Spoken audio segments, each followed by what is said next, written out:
Hello to everybody attending, and thank you for tuning in to APRA AMCOS's live stream masterclass. To start, I want to acknowledge and pay my respects to the Kaurna people, the traditional custodians whose ancestral lands I'm speaking to you from today. I acknowledge the deep feelings of attachment and relationship to the Kaurna people to country and respect their elders past, future and present. My name is Alana Yacht. I am the Writer Services Rep for APRA AMCOS, and I'm also a performer. I've done some live streams as well, which is why I'm moderating this conversation today. I'm going to hand it over to Tim and Olivia to introduce themselves, rather than me reading out bios or doing anything tacky like that. So Tim, do you want to start? Sure. So my name's Tim Shiel.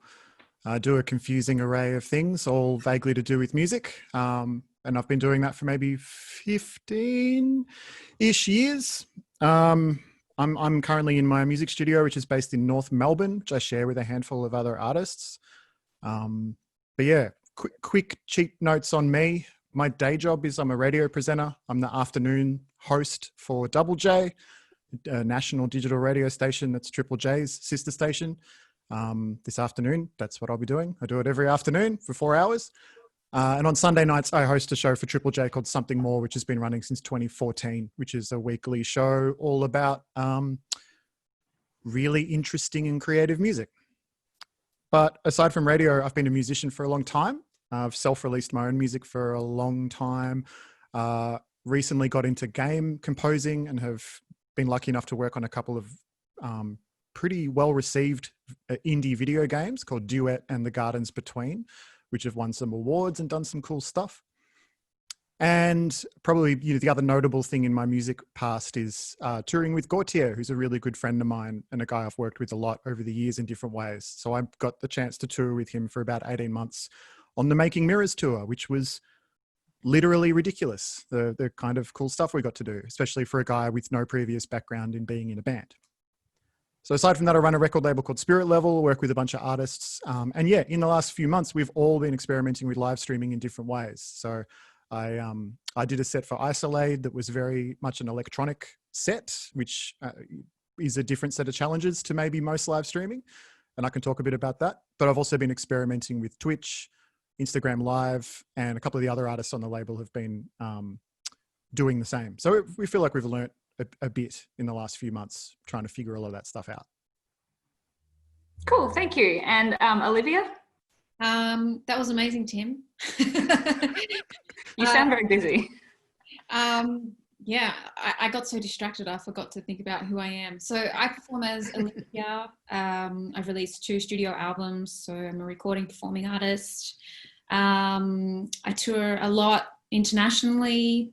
I've had the opportunity to make some videos with incredible producers. That's taught me a lot about aesthetics. I think aesthetics is really important to me, and it's probably why I'm here. I love to give a good lecture about how important visuals are. Yeah, so I've done some live videos and some live streams, and I do have a little show we'll lead to later. Cool, thank you. Well, we'll get straight into it. How many people have we got tuned in now? Plenty. Okay, so live streaming, while existing before, has, as Tim said, grown rapidly since the pandemic started, really, with the closure of pubs and clubs and any type of live music venue where people gathered. I think that it's going to stick around for a while, and it's going to be something that continues well into the future after the pandemic. I was wondering, did you run any of your own live streamed concerts before the pandemic, or is this a pretty new thing to you both? No, not at all. I'd thought about it, but probably not thought about doing gigs, more just thought about just live streaming, just going live on social media. But I'd never quite kind of, I don't know, worked up the courage to do it, or just never really decided to invest the time in it. Like I wasn't sure whether people would even really respond to it. Whereas now it's obvious that there's been a gap where it's the only thing that people could kind of respond to. So it was a good time to get into it. Yeah. I love control. So no, I haven't done it. And I still love control. So I'm probably going to be Yeah, that's probably going to be my angle for this talk. But I mean, we had done live videos, but then, you know, we could cut them together and make them interesting and then release. Yeah, I found the whole live streaming thing a little bit scary. When people started doing it, I was like, oh no, I don't have to get good at doing another thing now. But yeah, people seem to really respond to it. And I guess it's good, you know, in the future, if people can live stream their gigs. There are lots of people who have anxiety being in crowds, but may want to be at your gigs. So it's a really good thing, I think, overall. When you're thinking about live streaming a gig, what are the very first steps do you think you should take as somebody, like all three of us, I guess, thinking about doing their first ever live stream to maybe just Facebook or YouTube or Instagram? What do you think is the first thing people should think about? I've got a long answer to this, Tim. Do you want to go first? No, go for it. Jump in. Well, for me, it starts like a couple steps back. I think, number one, you've got to know who you are as an artist. You've got to understand the genre you're in. You've got to understand your audience and what they're looking for and how they'll engage, because that will change which platform you use. And I think you've got to be authentic to who you are as an artist. So whether you go huge, which is another point I'll make, which is go huge, it doesn't suit all artists' music. Some artists just sit with their instrument facing a laptop, you know, with the blue light glare on their face, and that suits them. And I think success in live streaming or across music is about connecting with your audience and communicating with your audience. So that's where I would start. Yeah, I was going to say the same thing in a way. I think, you know, this is true of so much about being an artist or being an independent artist, is that there's no rules really. There's no right way to do it. And I'm sure we've all watched a lot of live streams in the last couple of months and can think of 3 or 4 or 5 or 10 different ways they've all been done. So it is good to sit and think about what kind of artist are you, and what's going to be the most authentic, the thing that's going to make you feel most comfortable. And if that is just sitting with your guitar and playing into your phone, that is fine. But that if what you would be more excited and more comfortable with is something more ambitious or something different, then to pursue that. And the tools are all available for you to pursue that, even though it can take a bit more work and a bit more technical nous to pull it all off. Yeah. You know, I think the other thing I would say though, you know, if you do have ambitious ideas about live streaming, something that goes way beyond just sitting down with the guitar and going for it, it can be really hard to get to that point. And one thing that I see a lot of independent artists come up against across in all sorts of things, just with releasing their music or finishing their music, is that paralysis from wanting to do things right and stuff never happening because you spend all your time thinking about how to get it right. Yeah. You know, live streaming, because it's such a new frontier and because audiences are really, you know, they don't really know what to expect either still from a live stream. You actually have even more permission than usual to mess around, screw up, not get it right, have technical problems, not quite, you know, figure it out. So, you know, I would probably say if you're comfortable just going in and just giving it a crack, just getting started is a good place to do. You can always go live for 10 minutes and delete the video afterwards. And, you know, like, but at least like, it's the kind of thing where, like anything, it's like if you're doing gigs, right? It's the same thing. Like when you started doing gigs, you had to do 5, 10, 50 gigs maybe before you felt good about it. You know, like you might've done all of those first gigs in your life when you were, who knows, when you were 15 or whatever, and felt really shit about it and felt like they went very badly, and maybe they did. And you have to just keep doing it to get better. So there's sort of that with live streaming as well. It is a performance, and it's a thing that, like, it's a muscle that you won't have necessarily ever used before. Even if you've done 300 gigs and you go to sit in front of a camera, it's a different thing, and you're going to have to learn, you know, a new set of skills to kind of pull it off. Yeah. And, you know, sometimes at a live gig, you might feel that you've still done a terrible job or something's gone wrong during the gig, but sometimes the audience like it when things go wrong during the gigs, or, you know, that's a memorable thing. So I guess if you might have a technical glitch or something during a live stream, the audience is still sort of getting that live, you know, I'm a part of something that's going on for this person. Yeah, you know, something it's still I think about a form of entertainment. Yeah, look, when someone pays money to come to a big festival or go to a big show at a big proper music venue with a lighting rig and everything's all there they have a baseline level of expectation for how all of it's going to look and feel. And if it maybe feels a bit sloppy, they're going to think less of you as an artist, because the setting, the context for that interaction is that it's you know, polished in some way, or that it's professional or whatever. There's such a different set of rules on social media. If you just think about how people engage normally with content on Instagram or TikTok or wherever, where, you know, there's been research, it all depends on who you are and what genre you're in and what kind of age group or demographic you're kind of targeting. But especially with young people who use social media, like, they're actually generally more driven to content that's rough around the edges. Like, they want to just see stuff that feels like it's authentic and real in your life. So you might find that, you know, a polished aesthetic is obviously going to target a certain kind of person, but then there is a big chunk of people on the internet who just want to see something rough, you know, they just want something real. Yeah, for sure. What live platforms have you used? You've obviously both part of Isolate, so you've done the Instagram sort of live Instagram video, but have you used YouTube? Tim, you mentioned Twitch before we started as well. Can you talk a little bit about which ones you like the best and why? Yeah, I've only used Instagram and Twitch, but then I think Facebook and YouTube as platforms are quite similar to Instagram. You know, they all have their twerks, I guess. Twerks? They all feature videos of me twerking. Yeah, they've all got their quirks. Instagram it's very simple, but Instagram Live is portrait, and that can be frustrating, particularly if you're trying to stream to multiple platforms, or it can sometimes just not feel like the right perspective, but I mean, it just means you have to get creative. Twitch is a very different platform to the others, and you know, it is definitely live streaming, and if anything, Twitch as a platform is more native to the concept of live streaming, whereas all the other platforms are kind of have added live streaming onto their existing video offerings. Twitch is a live streaming platform from the ground up, built for gamers, but increasingly there's musicians and other kinds of artists experimenting with it, and a lot of just personalities and comedians just spending time on there. So yeah, I've been particularly curious about Twitch, not just for, you know, doing gigs and live performance, but more just that the culture around Twitch streamers and how they build audiences, and really they build really tight-knit communities, which I find really interesting and a bit different to the social networks. Cool. Yeah, I have no idea about Twitch. Never looked at it. So it's something I'm going to look into after this. Olympia, do you have a preference? Or we did a Delivered Live, which was on YouTube.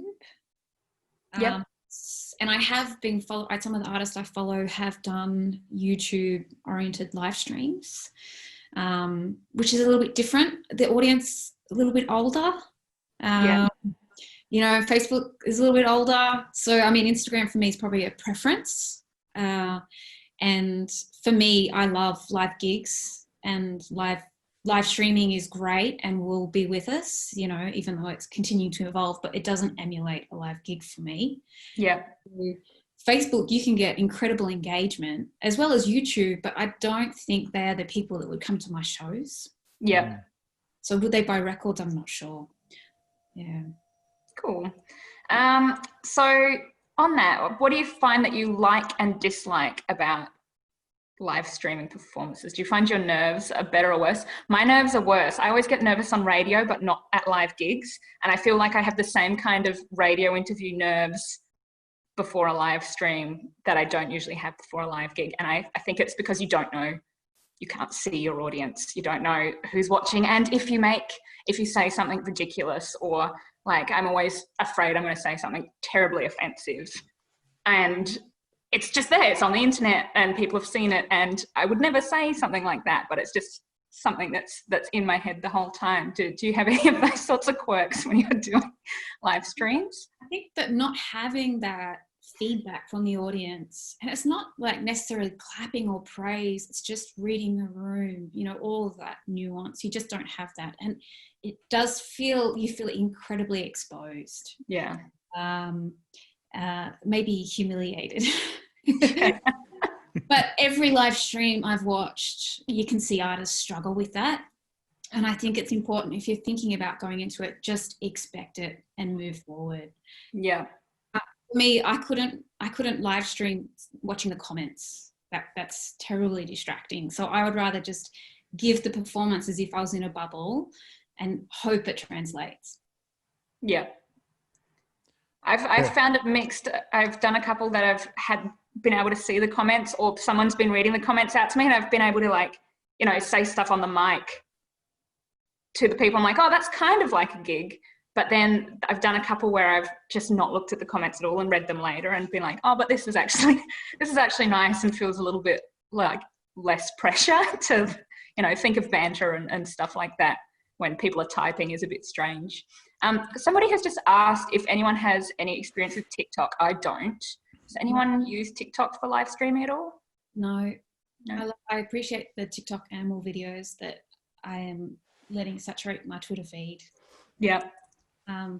Beyond nerves, I think for me, what I'd like to see more evolution in the space is paywalls.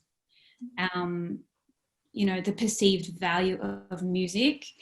You know, I just think you should never give things away for free. You can do things for charity, and it's been an incredible tool. It's been an incredible tool to bring the community together.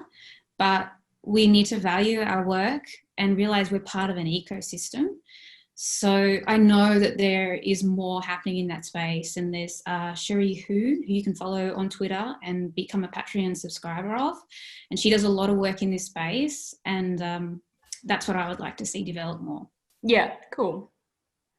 Do you have any thoughts, Tim? Oh yeah, a lot. A lot. I don't know, where do I start? We jumped around a few things there, but maybe just going back to the idea of nerves. You get a jump around. Sure. What was that? I can jump around. Jump around, yeah. On the subject of nerves, you know, I think going back to something I said before, which is like live streaming is a different skill. It's a different muscle. So even though you might be able to play your songs really well and you've done it in front of crowds before, yeah, doing it in front of this kind of disembodied audience that you sort of have to imagine in your head, or just like close your eyes and just, you know, be inside yourself. You know, you just got to do whatever kind of works for you, I guess, in order to do it, and then just do it more and get better. Like, I feel I didn't realize this, but as soon as I started experimenting with live streaming, I realized that I was fortunate because I had all of this experience in radio. Because some, like, maybe this is more true when you're talking about the kind of live streaming that isn't based around performing music, that is just kind of hanging out with people and talking to them and letting them into your world. You know, I guess if you have experience in radio, then you are very used to sitting in a room on your own in front of a microphone and imagining the audience that you are talking to and trying to figure that out. So yeah, if anything, I mean, I was really lucky. I had a great chat with one of the local representatives for Twitch a few weeks ago as I was trying to get my head around the platform. Actually, probably a couple of months. Time is meaningless now. Jeremy, yeah, one of the things he said to me is that they see a lot of, on that platform in particular, they see a lot of radio broadcasters move pretty effortlessly onto Twitch because the skills are so different. It's just, you've got a camera and you've got some video tools at your disposal. And in terms of reading the comments, you know, I think this is really interesting. I feel like you can if you read the comments, engage with them and talk to your audience, they are going to engage with you on a far deeper level than if you don't do that. So if you can do it, you absolutely should. Also because it will be so rewarding, because your audience who takes the time to kind of chat to you in the middle of a gig are so there for you. And even if you are nervous, or, you know, as you kind of hinted, Olivia, if you are showing signs of a bit of nervousness, your audience will be so sympathetic to it, because the whole setup is so bizarre. Like, everything in the world at the moment is so bizarre.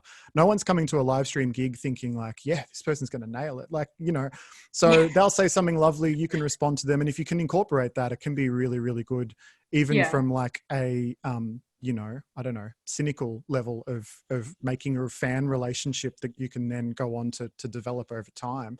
Or in what other opportunity, like at a gig, sure, you can maybe like, and it's like someone yells out a request, you're like, yeah, cool. And then you play, like, but that's nothing like being able to kind of talk to someone about what they had for breakfast, which is what you can do on a live stream. So, and then I think, but at the same time, as a flip side to that, if you're not getting comments, if you're putting your heart out there, as you always do, performing your song, and then you've got one eye in the corner looking at the comments and there's nothing coming, and then you've got another eye looking at that number at the top, which shows you how many people are there, and it goes 11, 8, 6, and you're in the middle of trying to like be present and pour your heart out, and people are leaving. That is such a difficult thing to handle as a performer, and I've felt it while experimenting with live streaming. I've spoken to artists on our label who have felt that like that is real and you have to own it. And it's a hard thing to do. Imagine going to a gig, just a gig at a venue, a regular gig, and halfway through your first song, half of the audience leaves out one door and half of the audience comes in through the other door. Like you don't normally, like at some horrible gigs, you do see that and it affects you on stage, right? Unless you kind of like so solid in your own confidence, which is fine, that you don't care about that stuff. But most performers do. So it's hard. Like if you're going to look at the comments and look at the number, you have to kind of like be a little bit impervious to that and realize the transient nature of live streaming on Instagram in particular. Think about the way you yourself engage with Instagram live. Someone you like, you notice that they're on live, you go, oh, cool. You check it out maybe for 5 minutes and then, oh, the kettle stopped boiling. So you put your phone down and you go and make your cup of tea. You've just left. So if that person's paying attention, they've realized that you've gone, but that's normal. Like that's how we interact. It's not like going to a gig. So overall, this idea of like live streamed performances are not performances. And again, goes back to something we sort of was saying before, which is like the real opportunity in this space is to think about what it can be that is specific to this kind of interaction. And that inevitably, as it grows and people keep experimenting, inevitably that's going to turn into something for most people that's very different to what they offer in a live in-person context, you know? Yeah. I try to remember when I'm looking at the little eye in the corner or whatever, that the way I use Instagram is usually I'm, you know, in a waiting room or waiting for a coffee or like a Euros or something. And I'm just flicking through the live stories or through the regular stories, and you might accidentally stumble onto someone doing a live set or something that you didn't realize. And you're like, oh, damn, I want to watch this later, but I can't watch it right now. And you click off and you think, oh no, this person has just seen my little face pop up and could have even gone, oh, hey, Alana. And I've just like instantly clicked off. Well, I think we're starting to see we're starting to see a spectrum of live stream gigs or events where some of it is that casual, like, hey, I'm going live. If you're around, come and see me, come and hang out. Maybe I'll play a song. Maybe I'll just talk to you. We're seeing a division between that and now events like Delivered Live and bands who are announcing kind of live stream kind of tours. Like Idol's just announced their album campaign, and part of their album campaign is a series of live streams. And Idols have even released like a tour poster, which has the dates of the streams. Yeah. And those streams will be behind paywalls. So I think you'll start to see this kind of division between a casual, have this for free alongside all of the other content that I'm just spitting out on my social media channels all the time. It's just an extra layer of that. There'll be a division between that and things that are behind paywalls, which maybe when you go behind the paywall and you've spent $30 to see Idols, you will expect a level of professionalism and a level of aesthetic and all of that when you have that kind of event moment. Yeah. Has live streaming changed the way well, I mean, it's hard to know because we're not back at live gigs yet, but do you think setting up your living rooms and stuff like that for live streaming, it will change the way you think about setting up your stage as well in the future? And how has it changed your process in any number of ways? This could be songwriting or anything. I think for me, we've always dressed the stage. So I don't know that live streaming will impact us going forward. I mean, like that we'll continue to do it. I definitely won't change any of my songwriting process. I always carry a USB of projections, you know, like Delivered Live's a great example where I just turned up and I said, oh, hey, you know, because they had a whole video wall. And I said, could I play these? And there was an 80% chance they'd say no. And they said, absolutely. So I'm always ready to go. And any young artist that writes to me for advice, I'm like, you know, always be ready. Just, you know, it might not even work. But Tim, what do you think? Oh, look, I'm in a bit of a unique situation here. I'm not really, like, I haven't really performed live a lot in the last few years with my own music. So, and I was just getting ready to perform like my first shows in 5 years or whatever. Oh, I was going to South by Southwest to showcase, had the whole showcase night planned and everything, and that obviously didn't happen. So the Isolate Festival show for me was essentially the same show I would have been doing a handful of times in Austin. and is now the only time I've ever done that show. So, Yeah. so in terms of like whether live streaming will change the way I approach performing, it's hard to know because I'm still not sure if I'm going to really come back to performing or not. Of kind of my interaction with doing live music has been so kind of sporadic and very unique, you know, performing with orchestras and at game conferences and stuff. So, but I think probably, if anything, what it's done, and this goes back to the idea of what's right for you, what should be your focus. And I mean, I've always struggled a bit with the idea of how to translate my music specifically to live performance because of what kind of music it is and the skills that I have. Live streaming coming out as an option and as a thing to pursue and engage audiences with is really exciting to me because of my radio background, and because, I don't know, even as a person who consumes culture, I enjoy live streams more a lot of the time than going to gigs. That's just me. Mm-hmm. So, you know, for me, it's not so much is live streaming going to change my process of doing gigs. It's more just like, if I feel like an avenue has opened up for me that feels right for me in a way that maybe gigs don't. And I'm excited to maybe continue just developing the idea of doing live streams. Yeah. Cool. And what do you think, like, let's say that I'm a beginner sort of singer-songwriter person, and I've done a couple of live streams, just like an Instagram and a Facebook live, just with my guitar. If I was thinking about going to the next level, what do you think would be the next step? Would it be investing in a microphone, or investing in like a backdrop, or like a little light ring to have on my face? Or what do you think the logical next steps for somebody who wants to continue to do and produce more professional live streams as they go along? I think I'm watching your face, Tim, for signal if you're going to speak. I think you can keep it as simple as possible to start with. I always think, you know, with guitarists, when people go to the music store and they get the most expensive guitar, you know, the one that you can't reach without a ladder, and that expectation is going to make them this amazing, successful guitarist. Start simple and really know your technology. I would start, first thing I'd get is a light ring, you know, from eBay. They're super cheap. Then you can still sing to your laptop. I think Zoom microphones are good. And I don't mean Zoom, what we're using, but, you know, those really basic, where the microphones go this way. So you can pick up a lot of the ambient room. And that's super basic. I think filming off your phone's great if you're just doing single camera work. I know, Tim, you're doing something quite technical.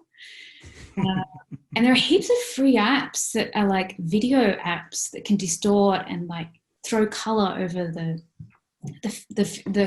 frame as well. And I would start exploring those.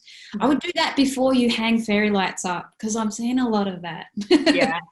Just, you know, and we are, as artists, working harder than ever right now. So, you know, anyone that writes to me, I will push them like, what can you do that's unique to you? So I know what I'm asking is a lot, but just keep looking and keep thinking. There's heaps of tools out there that are free and accessible, but Tim can probably talk about more high-level production ideas.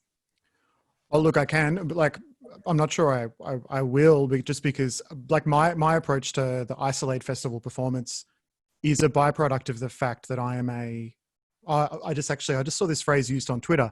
I am a giant nerd burger. Like I am just, I have years of experience messing around with gear and computers specifically. And the idea of like setting up a live stream to me makes me giddy with all of the different technical crap that I can try. It's not a thing I'd recommend to anyone unless you are a giant nerd burger. For my Isolate Festival setup, I had 2 cameras, 2 laptops, 2 sound cards, and yeah, like 4 or 5 MIDI controllers, which is pretty normal, and an iPad and a projector running into a third computer. Like, it was a whole thing, but that's because I have access to all that gear. You know, I streamed it from here at my studio where I've got a bunch of stuff set up.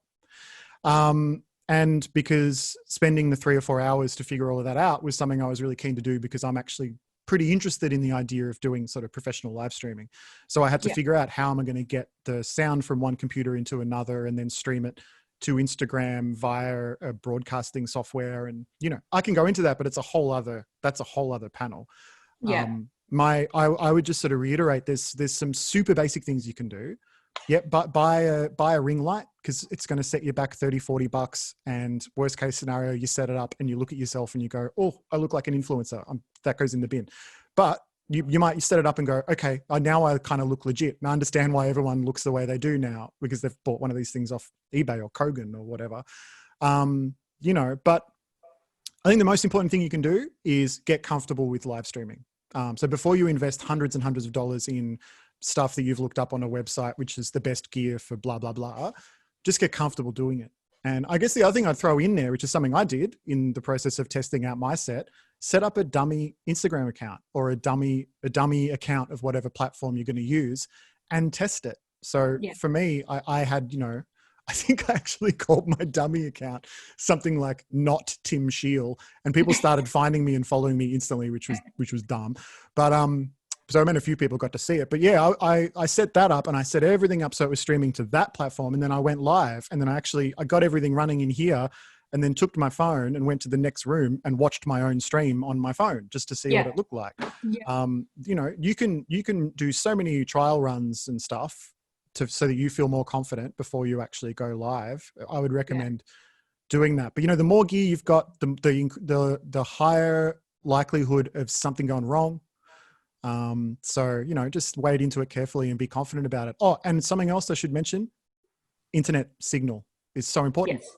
So that testing, you'll know, like if you test properly, you'll know whether or not you're going to have dropouts.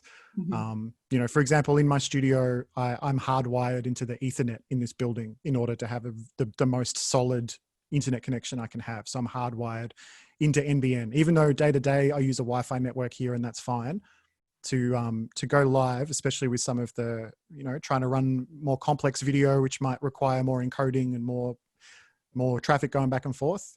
If you don't have good internet in your house, like through your phone or through your broadband, you might need to think about where else you can do it from. Yeah. I think definitely if you can plug into a wall rather than using your Wi-Fi, you're going to be a lot better off. Olympia touched a little bit on staging and set dressing. We've talked about it a little bit, but I do want to just continue on that, because I have seen, not that anybody's sets have been bad, but I have seen some live streaming sets where the background or the lighting or just the black wrinkly bed sheet hanging up on a coat hanger behind the person is kind of not fully properly in shot, and you can still see the wall behind and stuff. And I just want to talk about how important you think the staging is to stand out, because obviously there are a lot that I don't even want to think about how many different types of live streams are going on all at once, all at the same time. So there is a little bit of, you're competing with a few people, I guess. So how much effort do you put into like set dressing your living rooms? Tim, I noticed you had lots of lights and things, and Olympia's set was extremely, her sets on her show reel that you can see are extremely visually appealing, which makes, I guess, people want to watch more. So I just want to talk a little bit about, how important you think that is and why it's important. Well, I think for me, super important. And it took 2 days to set up and many arguments. Wow. But I knew I wanted to just use the phone camera, so single camera. So what I was trying to create was textures, so that even though it was quite a stationary visual, people's eye could move around. Mm-hmm. And I have collected a lot of stuff from all the music videos we've been in, and every photo shoot you need to take heaps of extra stuff. So I do have suitcases of just stuff around, like fabric and paper and stuff like that. So I do think it's really important, even if you did something really simple, like what you're talking about is finishing.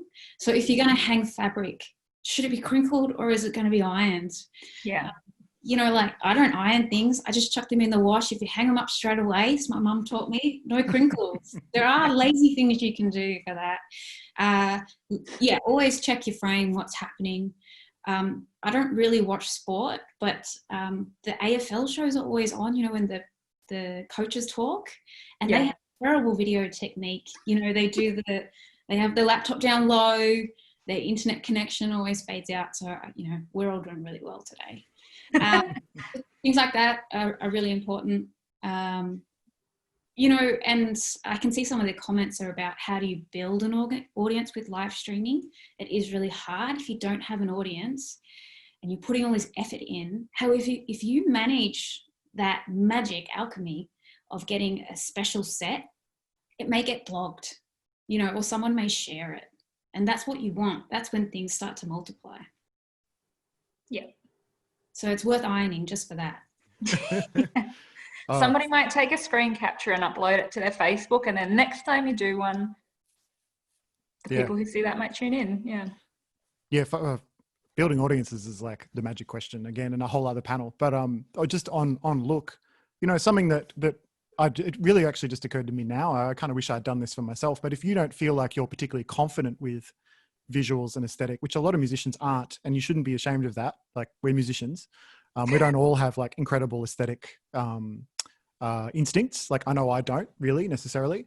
Something you can do is get a friend who, you know, even if that person isn't a professional graphic designer or a professional illustrator or whatever, just your mate who always looks good because they have good fashion sense or whatever, like, get them on. They don't even have to be live with you when you're setting up. Get them on a Zoom call or something and show them what it is that it's going to look like, and they can just give you some honest feedback and go, actually, it's a bit dark. I can't see your face, or I can see, like, there's this thing up in the frame that, like, can you just go and move that out of the way? Like, don't put, like, your undies are hanging off the, you know, the chair or something. Like, just getting another set of eyes may be super useful.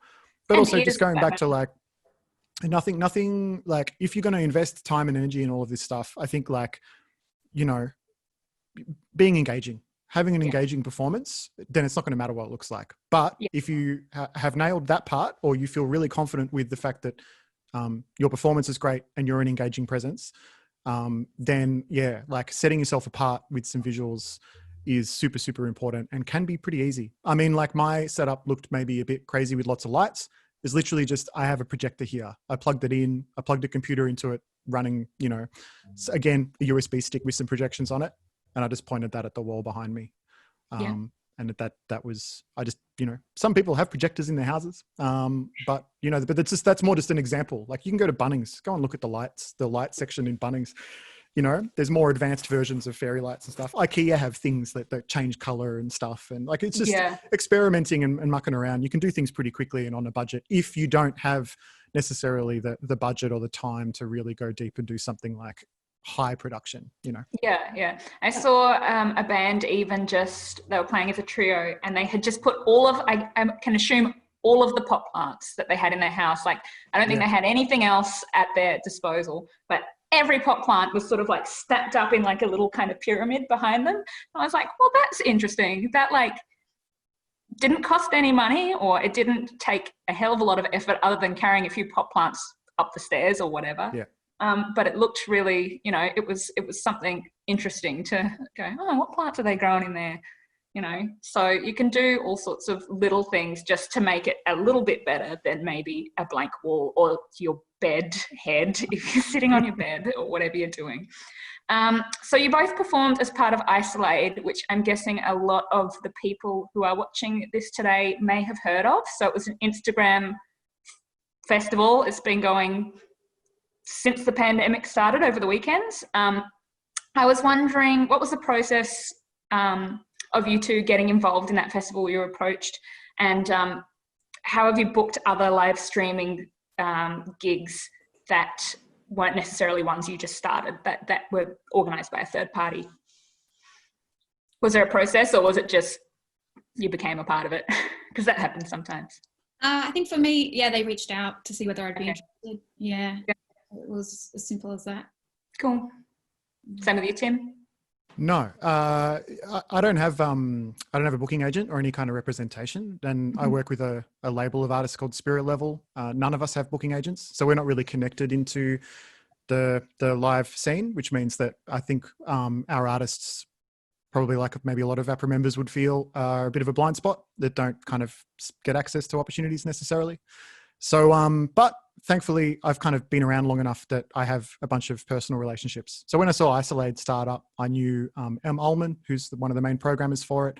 I've known her from around Melbourne for years. So I just sort of hit her up and I said, don't forget about Spirit Level. Here's some videos like of our artists. Like we're all really confident and we want to do it. And yeah, she just happened to be, she'd booked, I think that weekend almost entirely, but was looking for one person in that slot. And I ended up there. And I've been hitting her up ever since. And we managed to get one of our other artists on there. Haven't been able to get any of the other artists on. I think Isolade's great. I think the sheer number of artists, particularly when it started, meant that it gave a lot of opportunities to people outside of the usual suspects, which is so great. Because sometimes like anywhere in the world, in Australia, the touring scene, the live music scene at that level can feel like it's such a closed game. Speaking as someone who has not been able to secure a booking agent for any of the artists I work with for, 5 to 10 years. So yeah.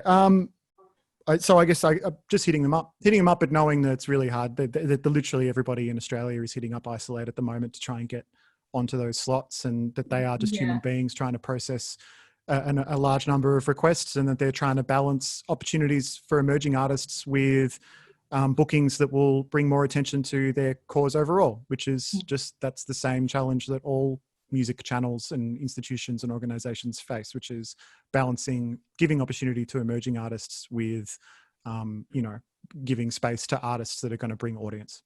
Yeah, cool. Would you attempt to, I haven't done a live stream with my band yet because it feels overwhelming and I can just play solo and it's easier. Have either of you tried to play with any other people in a live stream? And if you were to have a band or to do sort of like a more than just solo show, how would you go about organizing that and putting that together? Do you have any thoughts on that? Yeah, because you'd get drum spill, wouldn't you? Yeah. I mean, I think it will happen. Trying to think logistically, probably have to put the drummer in a different room, or I don't have one of those Perspex little cubicles around that we usually use in this environment. For me, it's I know people keep asking about tech.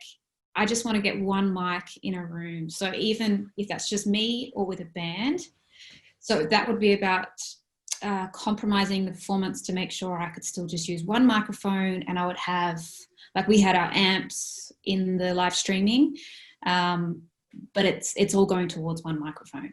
Yeah, I think it's all just down to what kind of band you are and who you are. I mean, plenty of bands don't have the option to perform not as a band because that's all they are. They just are a band. But I guess I'd just go back to like being creative and knowing that this medium is not the same as doing a gig. So like, if anything, that should be liberating. Like, do whatever you want. One of my favorite Isolate sets, and I'm so sorry because I can't remember who it was, but it was one of those countless Melbourne guitar bands that have like 5 or 6 words in their band name. They all blur into one a little bit, but they've been all amazing. But they were all in one room, just the same as they would be if they were in a rehearsal room, drummer and all, and it wasn't a big deal. And but they'd set up mirrors. They'd set up mirrors all around the, and not like fancy, just like they'd collected mirrors from around the house. They were in someone's lounge room, I assume. So that so even though the guitarist or the bass player was off shot because they couldn't fit the whole thing into this little tiny Instagram window, you could see the guitarist in a mirror up here, and you could see the singer in another mirror down here. Yeah. And it was so like no money invested in doing that. But the fact that they were all in a room, they were vibing, they were tight, like the performance was amazing. That maybe the sound, who knows, maybe the sound wasn't as good as if you were in a venue with a front of house engineer mixing all of those inputs from stage together into something. Maybe it doesn't sound like that. Maybe it sounds like you're listening to a phone that's in the middle of a rehearsal room. But funny, phone mics have become pretty damn good these days. You can chuck them in a rehearsal room. And I mean, I remember recording things really basic in a rehearsal room 10 years ago on phones and stuff like that.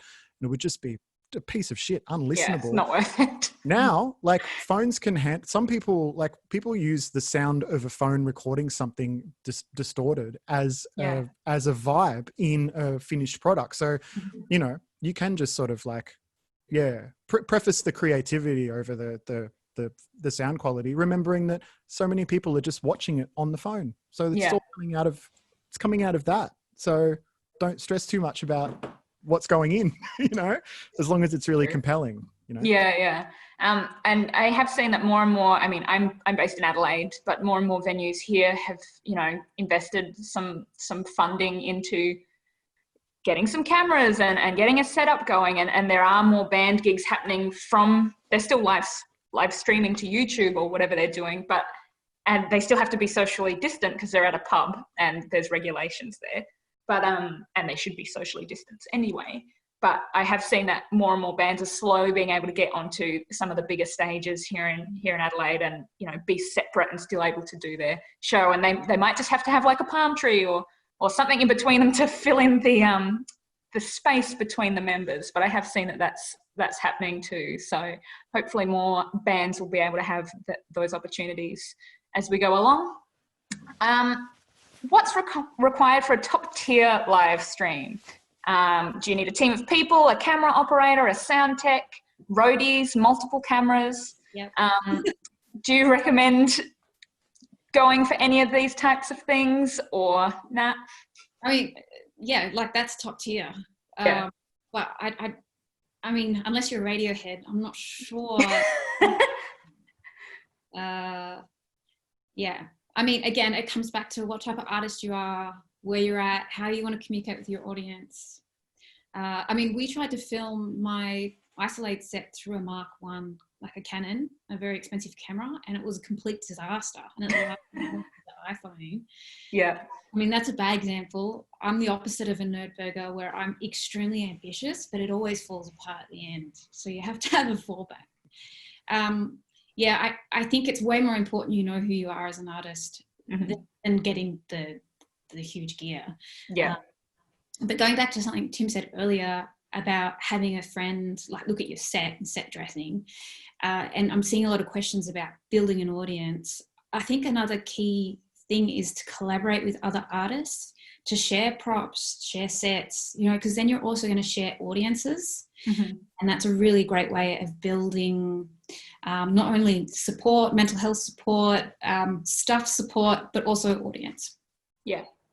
I've seen a couple of artists, like local Adelaide artists. There was one, Beck Stevens. She did like her own sort of bedroom festival tour that she did, where she invited one of her singer-songwriter friends, and they did like a little dual screen Instagram interview before they each played their set, and that's how they sort of were able to share. And it was really nice, and like a little sweet little insight into those people's lives and homes and things like that as well. So yeah, I think if you can do that, and you have somebody who's willing to do that sort of thing with you, that's something great to do. Tim, did you use any special software with your Isolate set? Like, did you use OBS, which is Open Broadcaster software? And if so, can you talk a little bit about that? I can.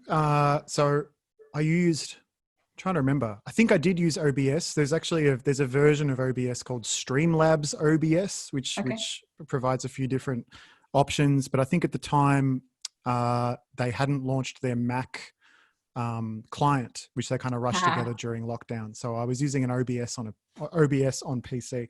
So I could try and talk about that for a long time, but it may not be relevant to many people here. I'm not sure. But essentially, for any kind of streaming where you want to do multiple cameras or multiple angles and start to go towards sort of television production style, how you might do live TV if you've got different cameras from different angles and you want to run other segments of pre-recorded video, you need to use a piece of software like OBS, which basically, it brings up a screen. You can place things on the screen. You can build different scenes and move between them, and then it will stream to whatever platform. And people use that for Twitch and for YouTube. By default, it doesn't stream to Instagram, but there is a separate piece of software called Yellow Duck, which you can basically use as a bridge between OBS and Instagram. So that's how I did the Isolate set, was I had it all set up in OBS the way I wanted it, which was a split screen. It was like I had one camera at the top and one camera at the bottom.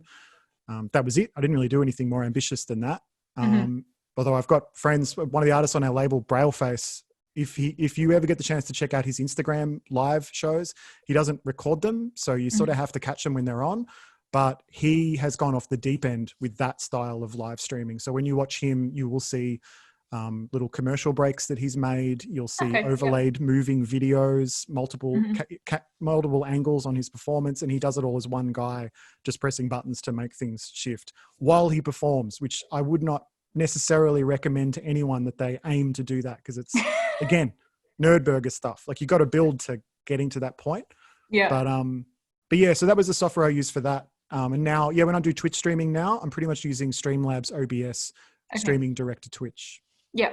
And did you find it was difficult to learn and set up and like integrate with your existing social media accounts, or was it pretty straightforward? Again, for me, I got my head around it because Twitch in particular, and Streamlabs and OBS, they're like free, they're freely available pieces of software, and they have to some extent been built to try and open up access to Twitch as a platform. So it's all very well documented. It's really easy to watch YouTube clips and read forums and stuff on how to get it all set up. Having said all that, you can read all of the forums you want and still just get intimidated or completely confused by it if it's not the kind of thing. If it's just not the kind of thing, like I'm an electronic music producer, I'm also like a radio producer. It's like I'm very comfortable with software and with plugging things into other things and problem solving all of that on the go. That was part of my role in Gautier. So like, I don't take any of that for granted, which is why I wouldn't say like, I wouldn't use one of my sets as an example of how to get started. Okay. It's more just like, but if you do happen to be interested in all that stuff, you should know that, you can teach yourself like anything. Like you can just learn. It just might just take you time and a bit of trial and error, but it's all those tools are accessible. I did it without paying anything. Sure. And I suppose, could you, like, if you had, like, you'd bought a new iPhone, you still had your old one sitting in a box waiting, could you use, just two sort of iPhone cameras, or is it more for people who have, again, the fancier, more expensive gear? I had two webcams. I had like a $80 webcam that I'd bought from Officeworks. Yep. And then actually the second webcam I just happened to have a friend who had a fancy HD webcam that I borrowed. Okay. But you can buy a cheap webcam from Officeworks. You've got a webcam in your laptop potentially, or buy two from Officeworks. If you've got two free USB ports, bang, you've got two cameras. Like wasn't there a period in March still where pretty like high no one quality could get webcams because everyone was like, yeah, it's true. But yeah, I mean, I just happen to have some lying around. Again, nerdburger with a studio. But it's all, anything is possible if you want to put the time in. But again, most important thing, just be engaging and be comfortable and work your way up to stuff. Start simple. If you're curious about it, just dip your toe in, and then just as you go, you'll go, you know what? Maybe I need to light this better, or maybe next time I will try a different mic, or next time I'll try this, I'll try that. Yeah, for sure. We've already talked a little bit about making your events special, but is there any more things you can think of to make your event stand out, like having a special guest, or doing requests, or having a theme, like being dressed up as a cow or something? Is there anything that you think is worthwhile trying to set your stream apart? They're all great ideas. Also, you could do stripped down versions of your songs or covers. For me, especially emerging artists, it's about how do you join the dots with other communities. So imagine if every week you did a cover of another artist's song and you were able to link with them somehow, even just talk about them and what the song means to you. Mm-hmm. If that fits with you as an artist. I was actually going to give a plug to Brailleface too. He's exceptional artist, and the live streams are amazing. Yeah. New single out tomorrow. I have to say that. Right. I literally have to say that. Has our APRA moderator linked to any of Brailleface's live streams? Maybe we can pop a link in. Yeah, I'm not sure he has any of them up online. You kind of have to catch them when they happen. Okay, sure. I love that too. I'm a bit the same. I like the ephemeral live stream, and then it's because I find when new venues start, I mean, this is quite a reach. When a new venue opens, audiences are so timid. They have to understand how to move in the space. Yeah, I've definitely felt that with live stream audiences. They're sort of figuring out how they fit. Like Tim said, they're transient, come and go, how they move in the space. So for me, keeping them ephemeral so that it is like, okay, it's on. This is an event. I'm going to this, and then it's gone. Yeah, I've left some of the ones that I did on Facebook because my Oma can watch them. You mentioned before that that you found that there's an older audience on Facebook and YouTube. She can use Facebook and YouTube. So I was like, okay, here's your chance to see my gig. Share it with all of your friends in the Senior Citizens Club. And I find that that's kind of a nice thing to be able to do. There's a little bit, sometimes you can reach an audience you can't usually reach when you perform live because of accessibility or whatever with the venues. So that's been nice as well. That's great. Cool. I'm nearly to the bottom of my page of questions. So I suppose we can start taking some participant questions. I think Andrew has been compiling them into a list for us. Don't really know how to see that list. Hang on. I've lost the chat. Oh, there we go. Someone wants to know what mic you're speaking into, Tim. Yeah, I was just trying to see if it's got the model number on it. Hang on, it does. It's a Rode NT USB, and it is a very good mic. But I will say that I have this courtesy of my employers, the Australian Broadcasting Corporation. Because this is the little inside information. But basically, when COVID-19 started, ABC's planning for broadcasting through the emergency was really rigorous. So they essentially, a bunch of us got microphones to start using at home. So I'm actually not doing a lot of broadcasting from home, but I'm set up to do it, which is why, I get to have a nice mic and carry it around with me, and sometimes borrow it for things like APRA panels, which I think ABC would be fine with me using it for this. Yeah. It's a great broadcast mic. It's designed as a broadcast mic for podcasts and radio and stuff. It's probably not, and for live streaming for Twitch and stuff like that. Yeah. Yeah. It's got really nice, it has a really nice kind of inbuilt compression to it, which is good. Yeah. So I guess if you're going to continue doing live streams well into the future, it might be worth investing in. Yeah. But for just one or two, maybe not. Oh, maybe. Oh, yeah, exactly. It's exactly that thing. Yeah. I did buy like a lapel mic when I started getting interested in Twitch. Maybe a couple $100, just a decent quality lapel mic that works a bit better, ends up feeling a little bit more direct when you're on the other side to using like the mic inside your laptop. Yeah. So I've got some questions here. What are your thoughts on valuing work versus growing your audience via live streams? Is it worth continuing to live stream even if no one tunes in at first? And also, social media can be a volatile place with trolls and Zoom bombing and that type of thing. How can our live streams respond to negative feedback? The second point, social media can be a volatile place. It is a volatile place. I wouldn't watch the comments, and if you're going to repost, you can repost live streams definitely on Instagram without the feed, so you can just repost it as a performance. But I see on Twitter a lot of people who are masters of social media. They don't encourage trolls, but when they get trolls, they sort of thank them for it. Increases the engagement of their account, which gives them greater reach. So I don't know. Personally, I wouldn't want trolls suck. I definitely get a lot of trolls, and I definitely get a lot of creeps. Usually that's personal messages though. That's not on that's not on live streaming. So what can our live stream? I would honestly just tune it out. Block people. Sorry, I know that's really simplistic. Tim, do you have anything better to say on that one? No, I think that's good advice. I mean, this is an entire internet problem, not a musician's live streaming problem. Moderating negative feedback is really difficult. It's something I see a bit actually at my day job, is watching the social teams try and handle all of the negative feedback that comes through on, for example, Triple J's social accounts. Something that you might want to think about, and I'm not sure like exactly how you would do this because I haven't tried to do it myself, but maybe you have a friend who can moderate your comment stream while it's happening. Maybe they can log into your Instagram under your account, and that might give them the power to delete comments as they're coming through. I'm actually not sure if that's a thing that works off the top of my head because I haven't tried it, But, you know, it's depending on what platform you're on, you might have a way of empowering a friend to have that kind of admin status so that they can be moderating things and it becomes their job.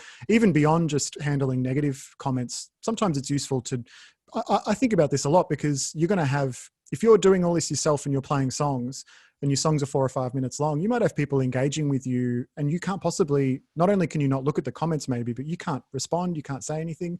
You might want to have a friend whose job it is that they're just going to hang out in the chat and respond to people. They don't even have to be you. They could just be someone else.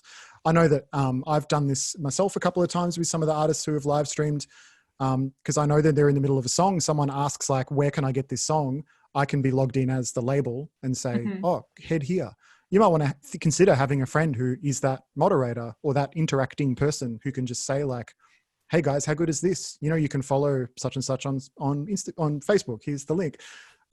The first question, huge question. Growing your audience is a big question that no one, little top secret thing. No one has the answer to that. No one. But is it worth continuing the live stream? It's all about like whether you're into it. Like if you enjoy doing it, you know, if you build them, they will come, right? Like that's the kind of the thing that we all cling to as emerging and independent or whatever artists is that you do the work because you love doing it. And you continue to do it in the hopes that people are going to turn up and you'll get some support in some time. And for some people it works, for some people it doesn't, and no one really knows why. So yeah, I would say if you start live streaming, it feels like no one's turning up.